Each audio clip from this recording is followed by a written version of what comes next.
Oscar Wilde once said, I think what ruins relationships and causes most fights is insecurity. So I'd like to talk about that today. Sounds like a really good episode topic. Secure communications, but not like encrypting your communications or using Signal. WhatsApp. Becoming emotionally secure. And from that position of emotional security, we then communicate with other people. Yeah, that is such a big issue that I see even at Marriage Helper. I mean, so many marriage issues we have stem from insecurities that we then end up feeling really upset or hurt based on how someone else communicates with us. We internalize that. We then fight back with them instead of having the self-awareness to think like, why did that affect me so much? Insecurity is, how insecurity affects us then affects how we treat other people and the behaviors we end up having. And at Marriage Helper, you guys even develop smart contact to help people who are particularly insecure as they're communicating, often with a spouse who wants out of the marriage. Yeah, it's a way to give a framework of like, here's how to calm down in your communication. And so we actually have two versions of it. There's the one for the marriage in crisis, but then I also took that version and kind of created a smart communication. So there's some changes to some of the acronym that aren't as crisis focused and are more just general life framework. And it's just a framework of here's how to communicate in a way that shows that you are strong and calm, but can also be gentle in your communication. And it's huge. The way that we communicate or the way that we don't communicate really is the intimacy. It really makes the biggest difference in intimacy in a marriage is communication and the ability. And communication isn't just verbal. It's also nonverbal. Can we delve into smart contact?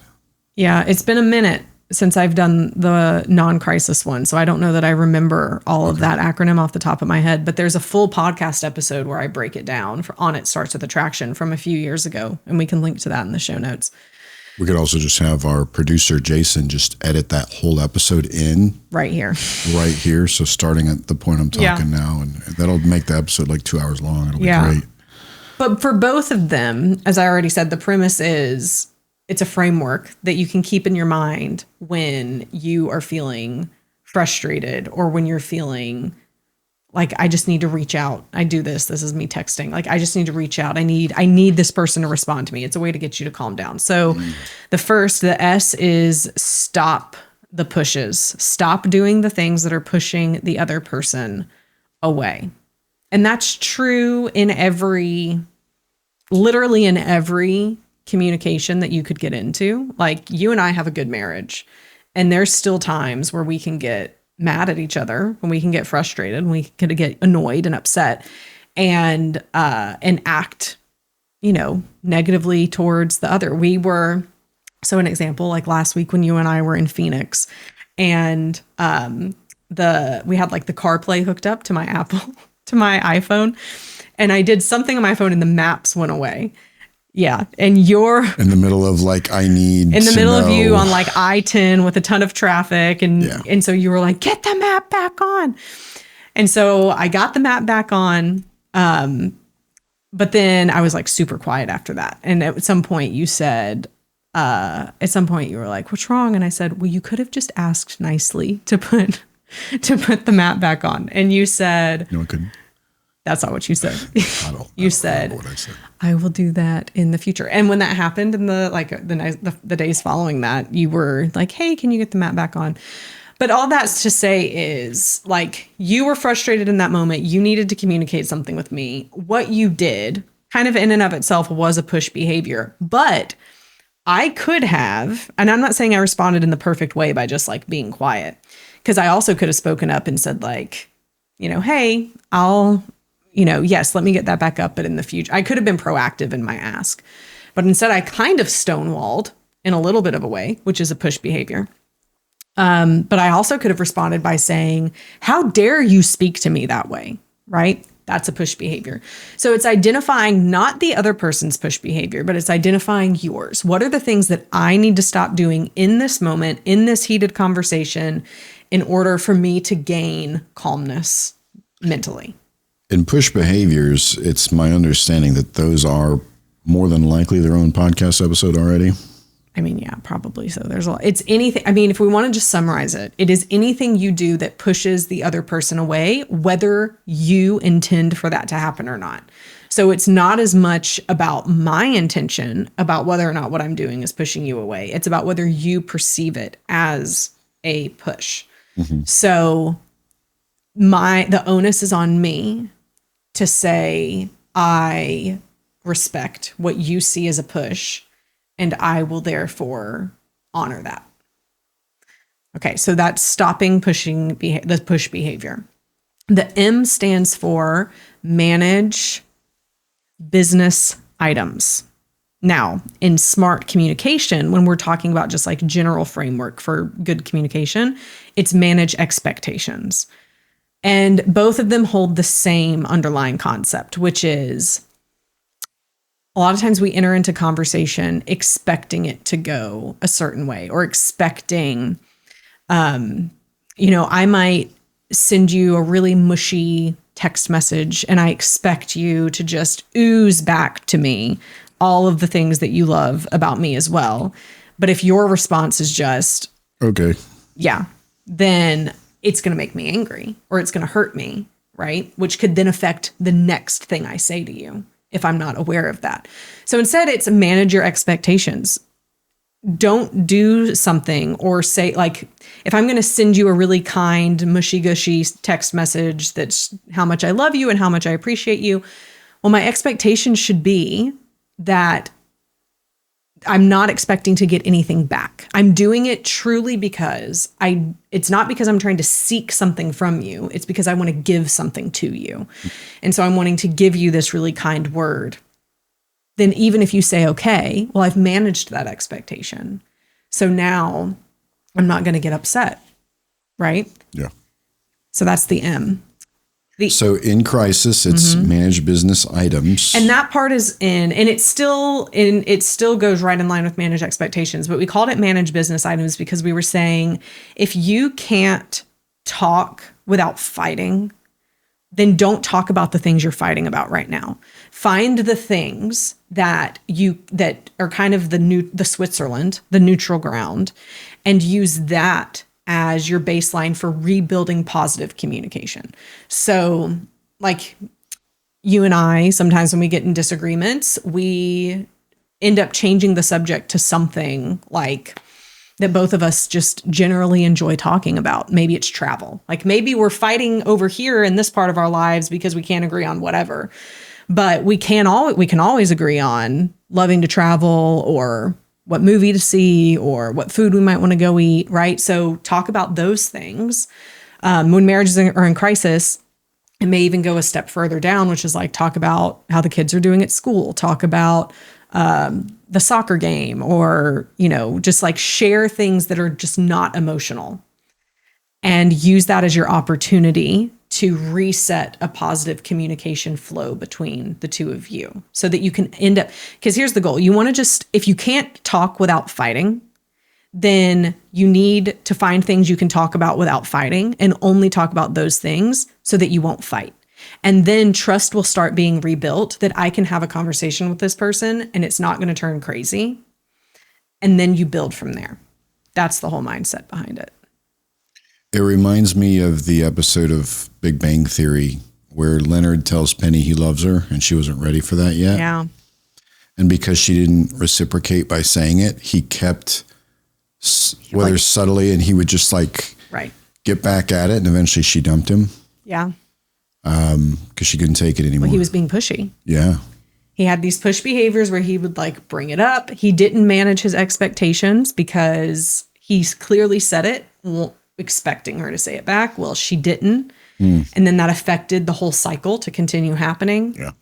And instead of just moving on, he kept on, right? So that's a great example of it. And going back to what we started out in talking about insecurity, I mean, it's not just fighting or disagreements that can lead to this. If there's one spouse who's just so clingy and needy, or one person, like maybe it's a dating relationship, if someone's just so clingy and needy, that's a push behavior.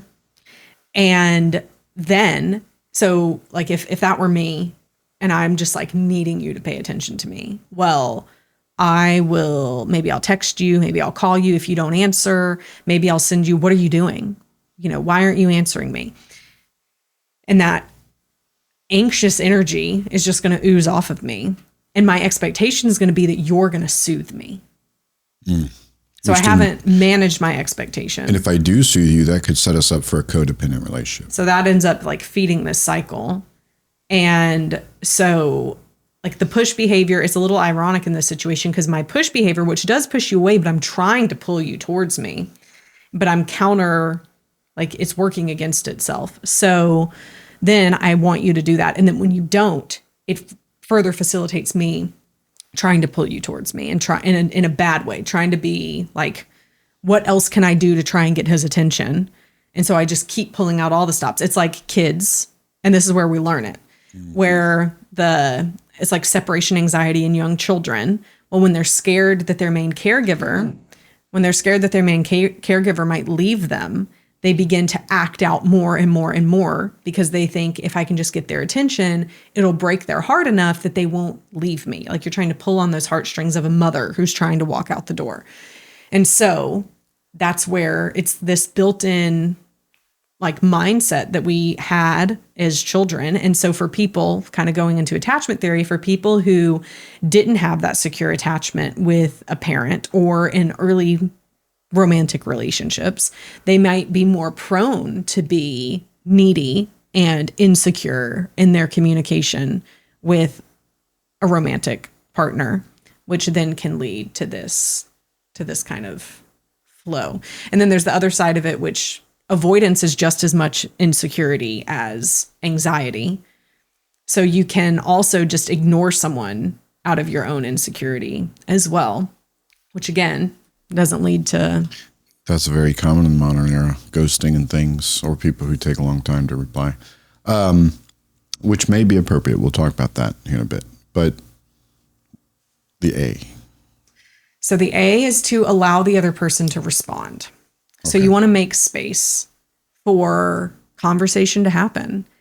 And then the R is for you to respond back in a way that is empathetic, that is strong and calm and gentle.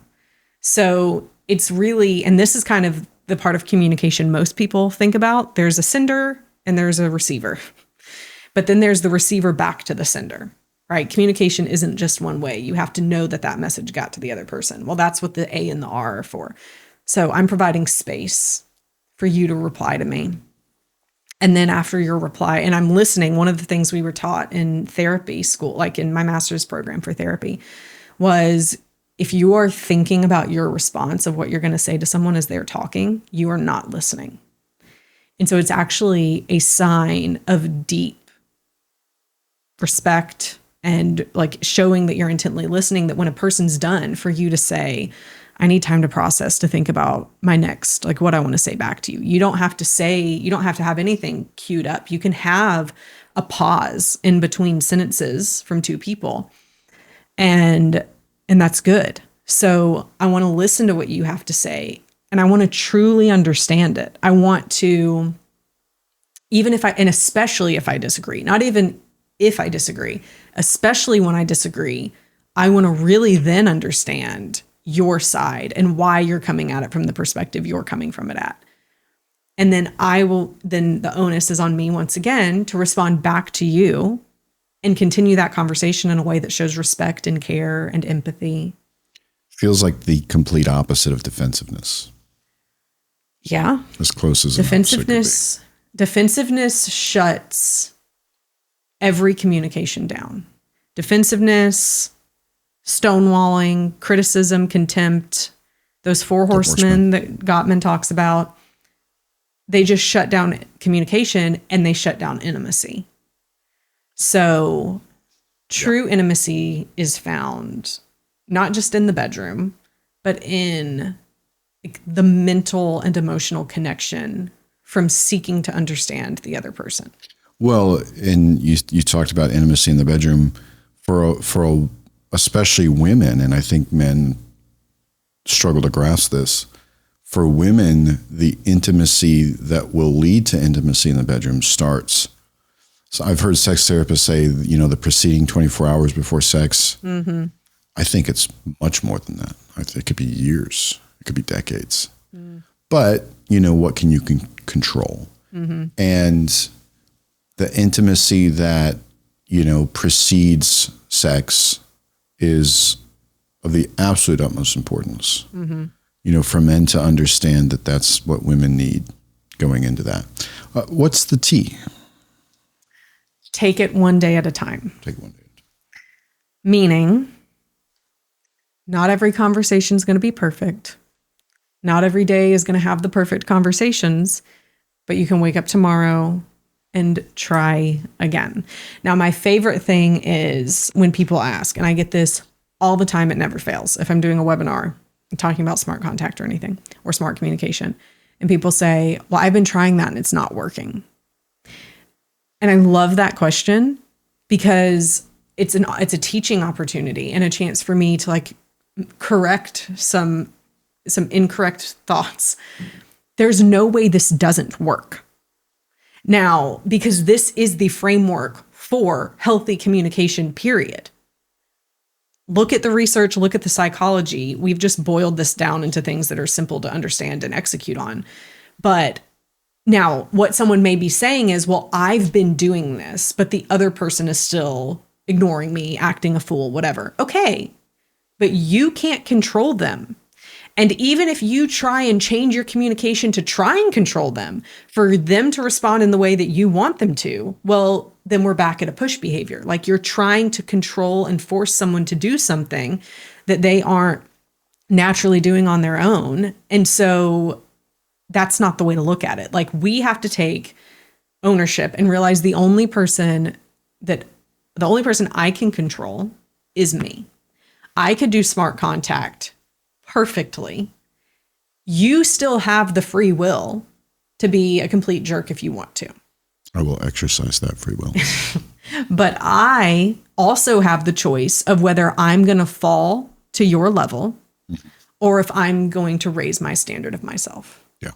And that's the choice all of us get to make. And there's some trying people in the world. Friends, neighbors, family members. Yes. I feel like everyone has the crazy Thanksgiving family member that they dread seeing, right? Like all of us have those people. Especially after elections. And so all of us have those people in our lives that we're like, ugh, I just want to give them a piece of my mind. I just want to whatever. But if you want to have a healthy relationship with someone, being smart about your communication is the only way for you to interact in that relationship to where it will be healthy.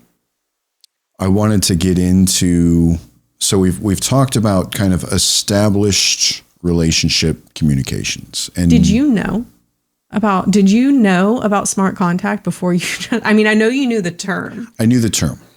You had never heard me talk about it. Well, here's the thing. I may have overheard you giving a webinar one day. Yeah, over the years. But as far as doing a deep dive, this was the I first could use time. A refresher. So this is my opportunity to have you as a captive audience. Is there a quiz to make sure I've memorized everything? So we've talked about, committed and established relationships, marriage, either one that's in crisis or one that's kind of in a healthy spot. Mm-hmm. I want to switch gears. And so we have a diverse audience. The majority of our audience is married, but not everybody. Or it may be the unfortunate fact that some people are either recently divorced or they're about to be. And so I want to switch gears to dating communications, as well as kind of I made up the etiquette, if you will, but some etiquette and general principles. And it's funny that, we talked about SMART, and I actually I made my own little acronym, SAMC, SAMMC. It stands for, being secure emotionally. So not like encrypting your text messages. We don't care about that. Being authentic is the A, being true to yourself. Being mysterious, that's the first M. Being measured, so like how responsive are you? That's the second M. And then being considerate, and I would also add respectful to the C. So SAM, SAMMC is the acronym I came up with, which I think kind of covers some of the SMART on some level. So if you do find yourself in a setting where you're single, especially if you are single, like recently single again, and you're in your 30s or 40s or higher, no shame in being older and then having to re-enter the dating market. There's a lot of reasons that can happen. I'm not going to make any assumptions or judgments against you. You may have noticed, though, that if you are older and you're re-entering, even those of us in our 30s, like if somebody jumps back in, there's dating apps, there's more social media. So there's direct messages, Instagram, or lots Facebook. of yes. We started outdated. messaging each other on Facebook. We did back in the day. So there's all these things, and then texting and stuff. So communication has become this 24/7 thing when we compare it to 100 years ago. People would write letters. You could make a phone call, but you had to stay in a stationary spot to do so. And I love that back then people understood in person is the king of all communications. Just get to be in person, which I still think we lose sight of that in the modern era. So I would say that the goal, the ultimate goal in all your communications should be, at least my personal opinion, is try to get face-to-face time with each other. Understood that, long distance relationship might be a little harder. I don't love long distance relationships. I can't tell people don't do them because you and I kind of did one when we first started dating. They're 6 hours apart. But we still understood face-to-face time. Like we did it as often every as other we weekend. could. Yeah. We were driving We 6 made that hours. 6 hour drive. Twice. I'd roll in at 2 and 3 a.m., which was totally against the rules for the Army at certain nights to, before flying and stuff. So let's start with the first one, being secure. I mean, what does that even mean? What does that mean to you? To be secure? For a man to be secure? For me to be emotionally secure? Both men and women. Well, okay. It may look different, but I think it's important for both. I believe being emotionally secure means that you're not dependent on another person for your self-esteem or confidence. So it's that shift from, I don't know how I would live without you, to I'd be okay if I had to live without you. And not because you don't want, and not because you would want something to happen to that person, but because it's just this shift in you of, I'd be sad, but I would make it. Mm-hmm. I feel that one of the great enemies of what you just said is they're the one mentality. So in putting quotation marks, they're the one. Oh, I found the one. Mm-hmm. This person's my soulmate. This is it. This is the one. This is the person. Yeah. I feel that mindset can be the enemy of security in many ways, because when things start to go sideways, yeah, and you're like, well, this is my person. I've only known them for 2 weeks, but they're the one.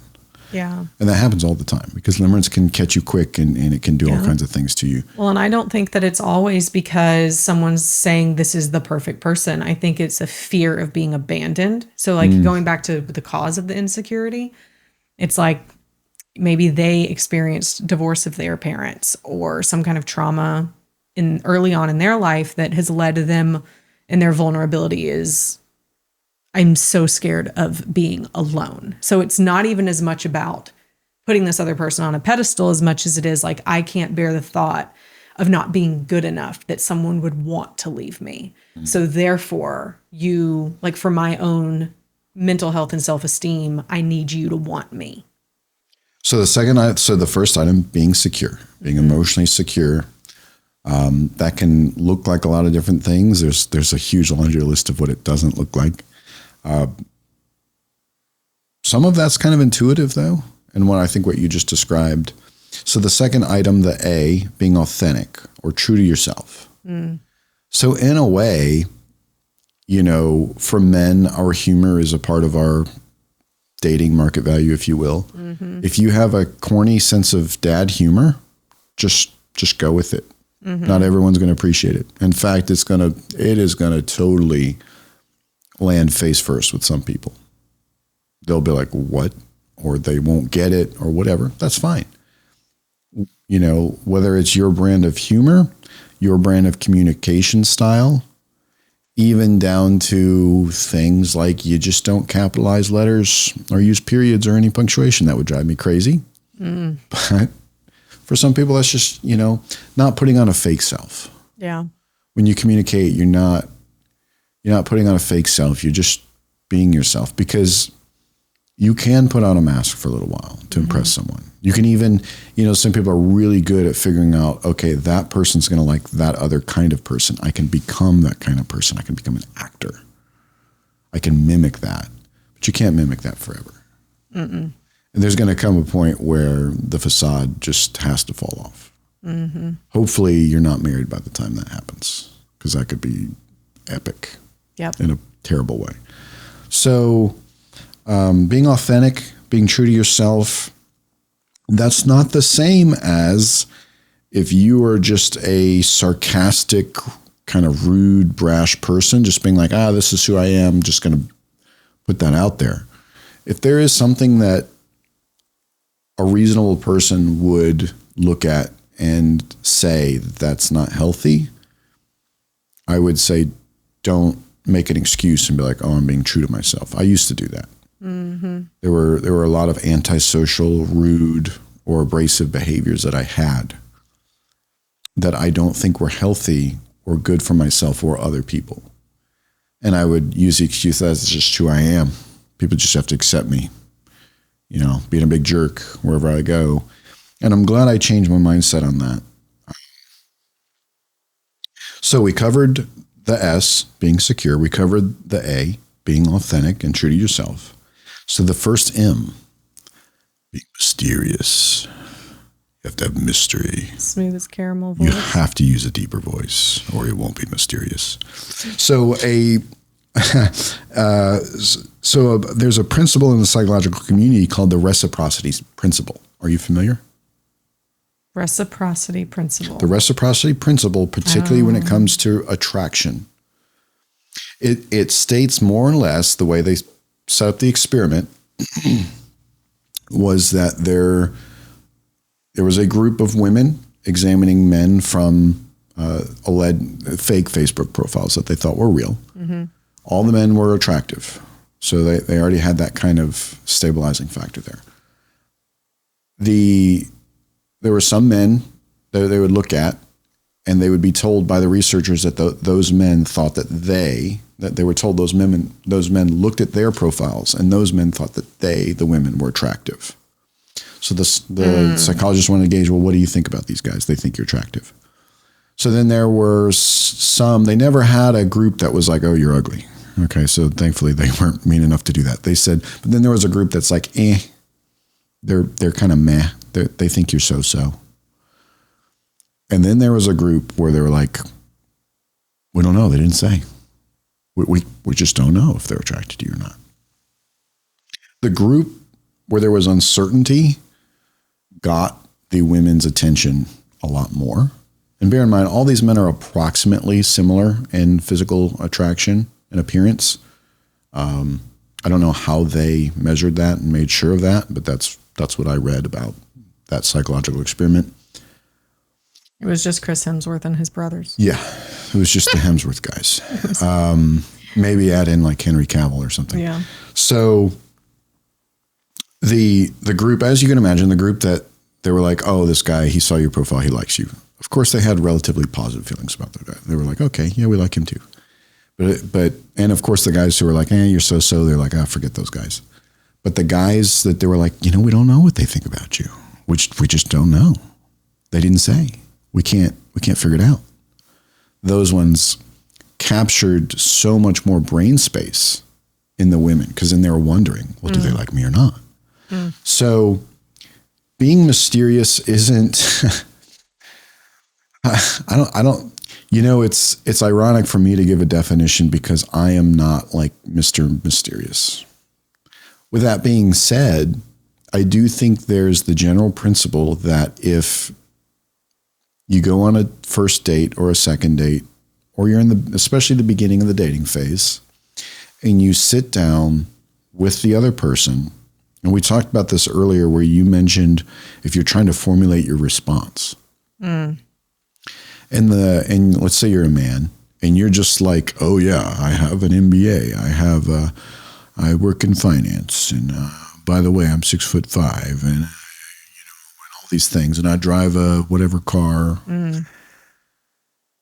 Kind of bragging or listing, because men, we know innately that status, performance, competence, and all those things are generally attractive. So a technique many men use is just spit all that out on the table. Like just put it all out there on the first or second date. Maybe use subtlety. Maybe don't even use subtlety. Maybe just throw it all out there. But either way, it's almost like an accomplishment vomit that we just kind of blah. And many women are repulsed, not by the achievements. It's not like the woman's repulsed by the fact that you have a higher education degree or whatever. That's how he talks about it. It's the way you go about talking about it. And, the recommendation from most authors on the topic, as well as psychological studies that help support a lot of the literature or the books, is more of a slow drip thing. And the more your prospective mate, date, whomever finds out through third parties who speak relatively well of you, the better. You can't always set that up, nor should you try and engineer that. But if it happens, it happens. Let's say a mutual friend is like, oh yeah, he has an MBA. You didn't know that? When you and I first started dating, people were like, but hold on. The backstory is too, though. Like the backstory part of this is too, is I was dating a guy who was a pathological liar. So he was the one who was like, oh, I've done this and my family has a house on Nantucket and we're friends with Tommy Hilfiger, or maybe it was Ralph Lauren. It doesn't matter. Both of them were lies. Or I've been to Africa on this, like, you've told me a I'm laundry like the list of the executive. things you He was like 20. He's like, I'm the executive director of this nonprofit. And it was ridiculous, right? Like, so it wasn't just that he was not humble and not mysterious, but he was also a liar. So that was this other part of it. So then, and I knew I needed to break up with him. I was just, I don't know, insecure, I guess. And so then you come back along because we knew each other as kids, and you show up on my Facebook feed, and we had like gone to the same college and my friends knew you. And so it was my friends when I was like, oh, I'm talking to this Rob Holmes guy. And they were like, oh, Rob Holmes, he's such a good guy. You should totally date him. Well, I fooled them. And then they said all these things about you. And I was like, ooh.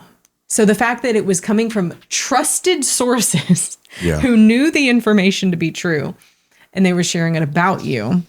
And apparently I had made a donation to another friend to go on a mission trip that thought was the kicker. I thought it was anonymous. Like and your bestie, I guess she saw his, because you can see other people on the trip's balance, I guess, in some portal. And she saw it go from 0 to fully paid, like overnight. And I guess she figured out a way to get on the back end. And I don't know, I'm not a tech guy. And she saw that I did it. And I thought it was anonymous. And somehow she found out that I had fully paid for my buddy's trip, and then turned around and told you. And so, that was like the carrot. That was like the big thing. And I was like, oh. And it wasn't even that you would pay. It wasn't about like you having money. It was more. It was about which you did not. You had more than most college students because ROTC paid you. Well, I had graduated and was working.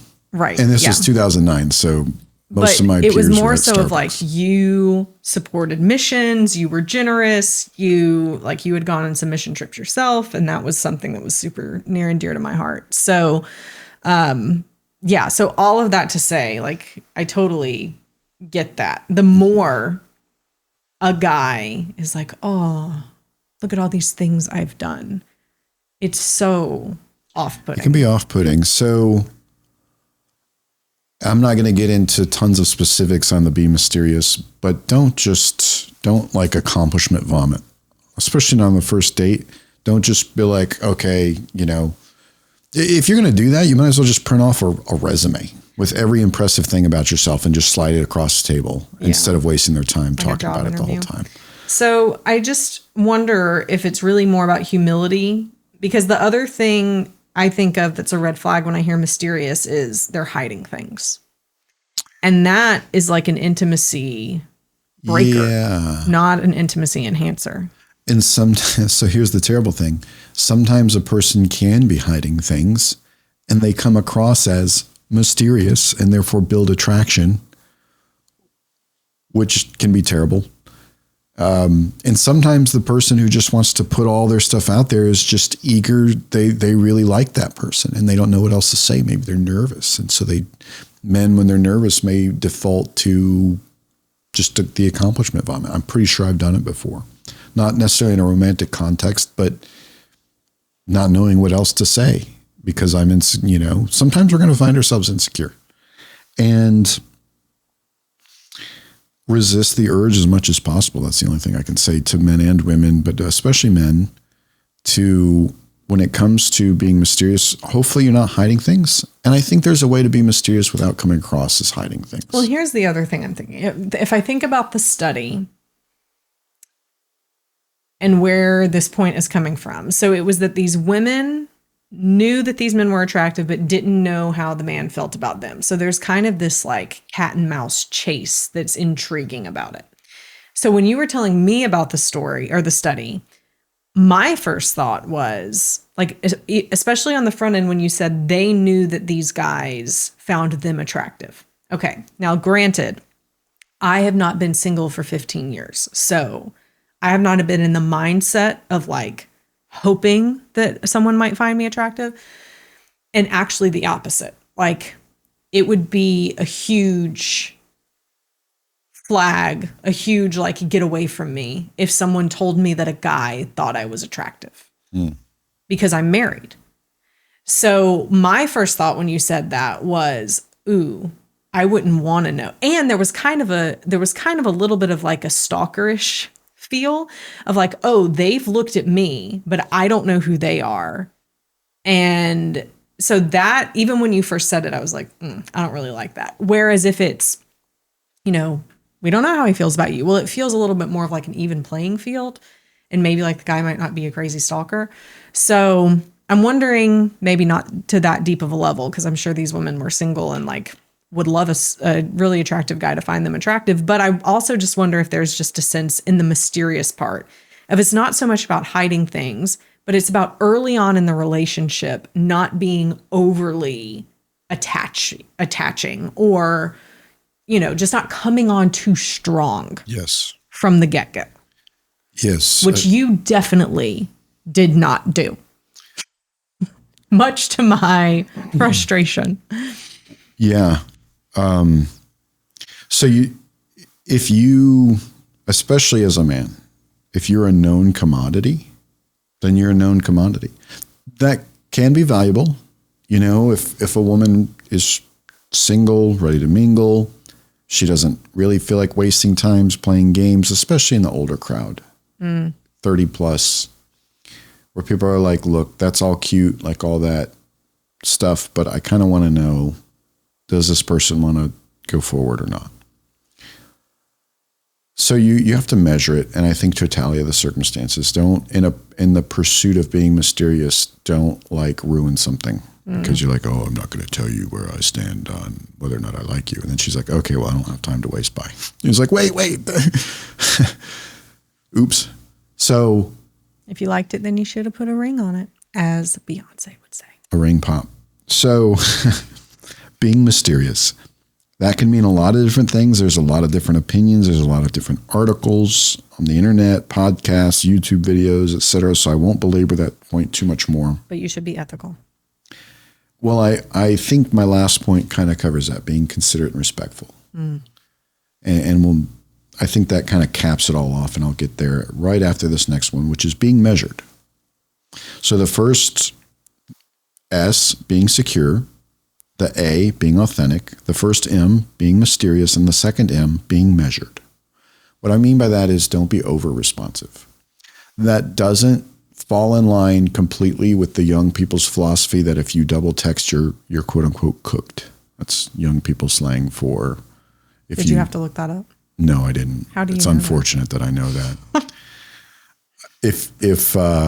If you double text somebody, like it's over. Forget about it. They're no longer attracted to you. Sending 2 texts in a row? Yeah, that's kind of like a young people. I do that. I send like 8 in a row sometimes. Well, and especially when it's business and it's not romance, or you're married, like we'll double check. We'll 8 times text each other. Who cares? Romantic stuff. Yeah, I was thinking friends. When you're married, it doesn't matter. Like you should be in a healthy enough marriage. You can text that person 18 times, and hopefully it's not in the middle of a fight or something, because then it's going to be a push paper. But if it's just, you know what, I saw 8 memes in a row that I thought you would like, and I sent them to you in rapid succession, who cares? That's on Instagram.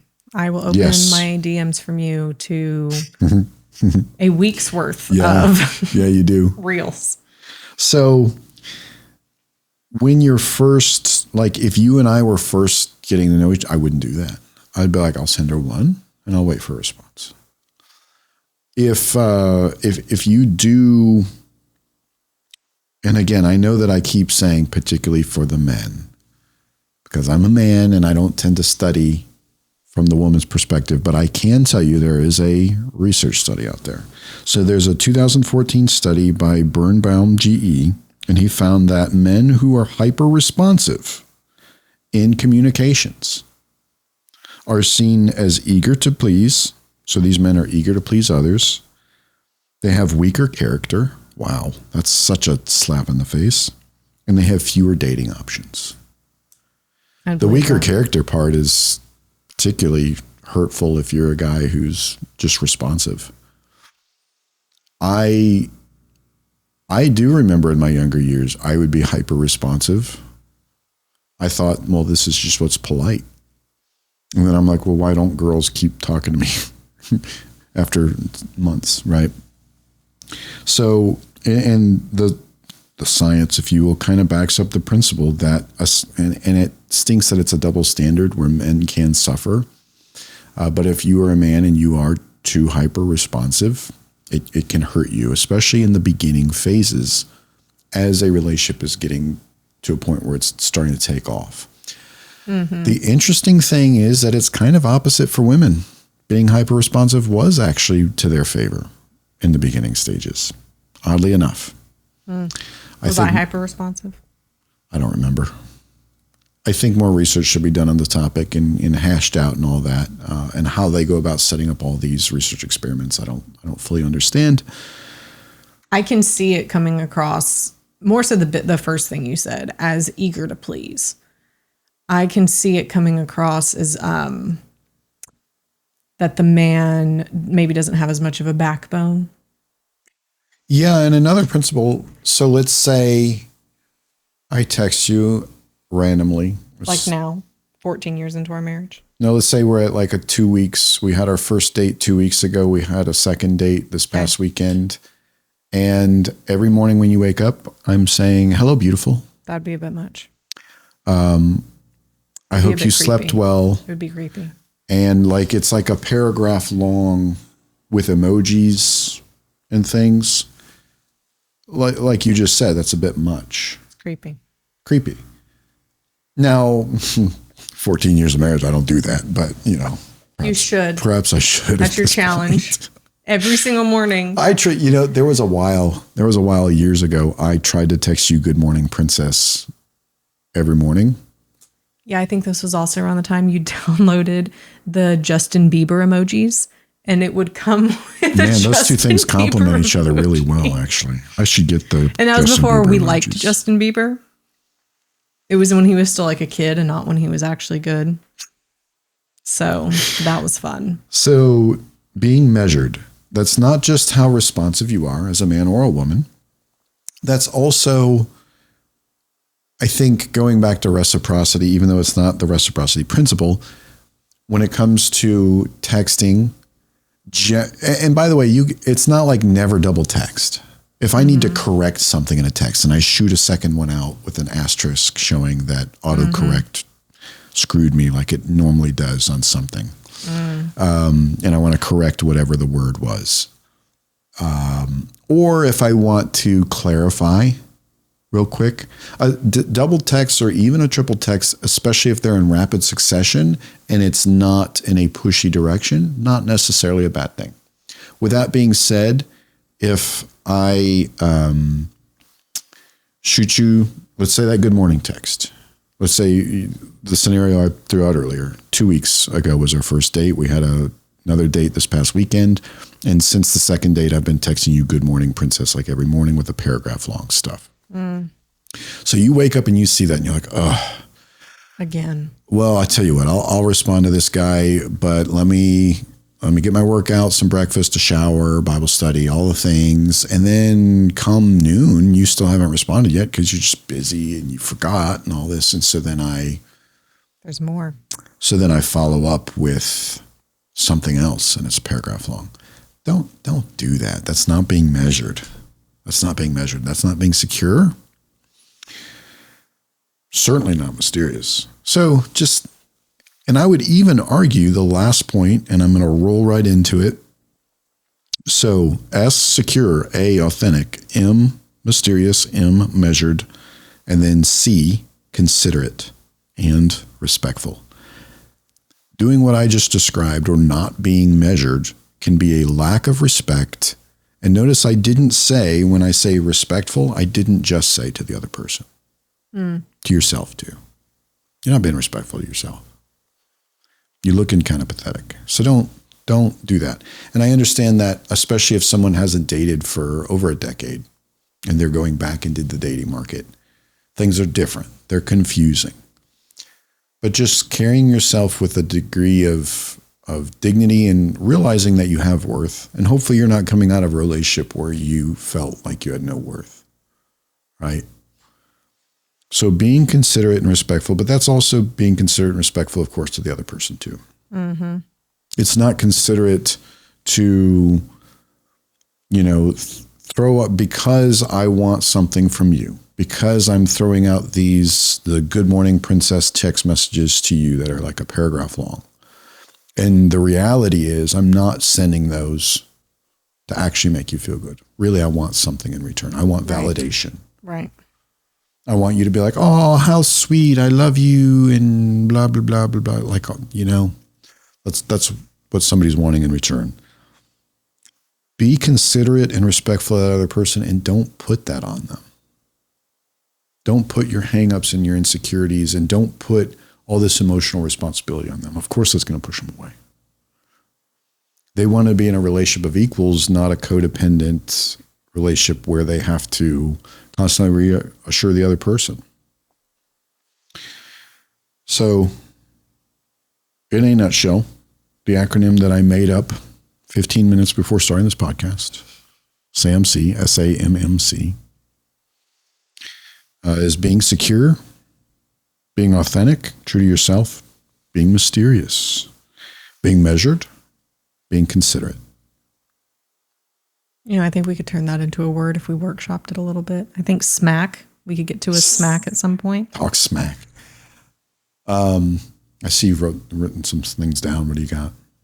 I was writing down possible takeaways. What are your key takeaways from the episode? Don't listen to respond. Be smart by talking smack. Sorry, we'll get there. Okay, what were you saying? Don't listen to respond. Mm-hmm. Start from a position of self-love and self-acceptance when it comes to security. That's what I think being secure is. And when you're secure, you're confident. Mm-hmm. So start from a position of self-acceptance and self-love. I think that's really kind of the hack to being secure. And then don't listen to respond. Mm-hmm. Listen to engage. Mm-hmm. Meaningfully. So how do you come from a position of self-love and self-acceptance? Well, that's a whole nother podcast. It's working on your pies. Yes. Yes. In a nutshell, that's a big part of it. I also believe that accepting oneself where you're at, that's not the same as liking where you're at. But accepting yourself where you're at, not just physically, emotionally, mentally, and spiritually also. Yep. You look at the reality of a given thing in your life, good, bad, or otherwise, and you simply accept. It doesn't mean you have to like it if it's bad. It doesn't mean that you don't try and change it if it's unhealthy. You just accept. This is what reality is right now. And when you start accepting, because you can't fix that which you don't acknowledge is a problem. And when you start accepting the good, the bad, and the ugly, I believe that's where you really start to truly love yourself, make changes, and you're confident. You can look other people in the eye because you can look in the mirror and not be overwhelmed and repulsed by the person you see. And I'm not just talking about looks here. So that's what I got. It's a great episode. Good stuff. Good stuff. Let's go get dinner at your sister's house. Okay, let's go do it. All right. Until next week, stay strong.